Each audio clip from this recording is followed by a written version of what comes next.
Imagine this. You just realized that you need to build your fitness and you decided to go to the gym.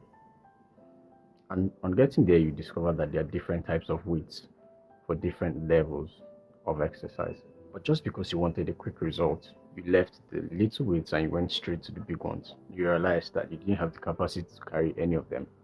And even when you tried, it seemed like it was very, very rigorous. Sometimes that's how it is in prayer. Initially, it feels really hard. Initially, it feels like a stress, a strain to your body because there's spiritual activity done through your body.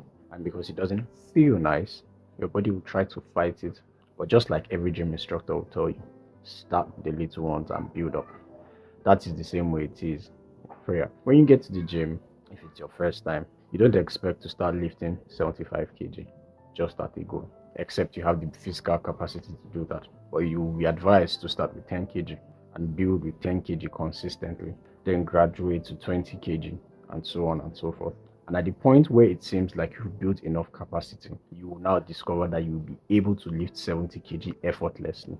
Why? Because you spent time building capacity from the scratch. So the first layer is where prayer feels like a burden.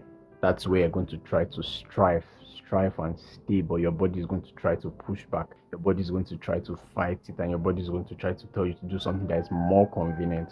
But in that place, that is where your expansion comes. You have to stay there and allow yourself to undergo that stretching. If you start praying initially, first 5 minutes, you're going to struggle. First 10, 20 minutes, you're going to struggle because your mind has been occupied with a lot during the day. So your mind's going to be traveling to different places. What did you eat? What did you do?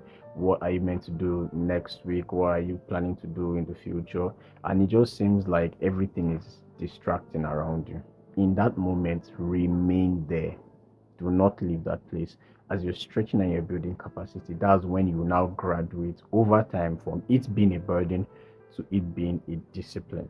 Now, when prayer becomes a discipline, you have attained a level of maturity where you have already understood that the initial levels of praying are going to feel difficult. And if you overcome that first stage of the difficulty, you switch into the point of discipline. Discipline is the ability to stay, the ability to push forward, and the ability to keep pushing forward. Discipline doesn't come in a day, it comes over time. So that's why most times they'll tell you to start praying small but consistent. So as you build consistency, you begin to build capacity in your consistency. Do you understand? So when you do that, you begin to understand that it's not just about it being a burden, but you need a discipline to be able to maintain that posture in prayer for a very long time. Your discipline is based on how much you are willing to subject yourself to the stretching. It's never easy, but you get used to it. And over time, as you stretch longer in prayer, when you begin to pray for an hour, 2 hours, 3 hours, 4 hours, probably 12 hours, you begin to understand that what graduates somebody from the level of it being a burden to a level of being a place of discipline is actually the ability to stay and be determined to keep praying. Now, the third level is when prayer becomes a longing. Now, when you have understood how to maintain a level of discipline in prayer, it begins to become sweet because you keep doing it over time and over time, and over time begins to feel better, begins to feel easier, begins to come a little more effortless, because you've overcome the initial level where it feels like it's like a struggle. It doesn't mean that it's going to be disappearing from your prayer life completely, but you begin to have maturity and stature to be able to overcome it quicker.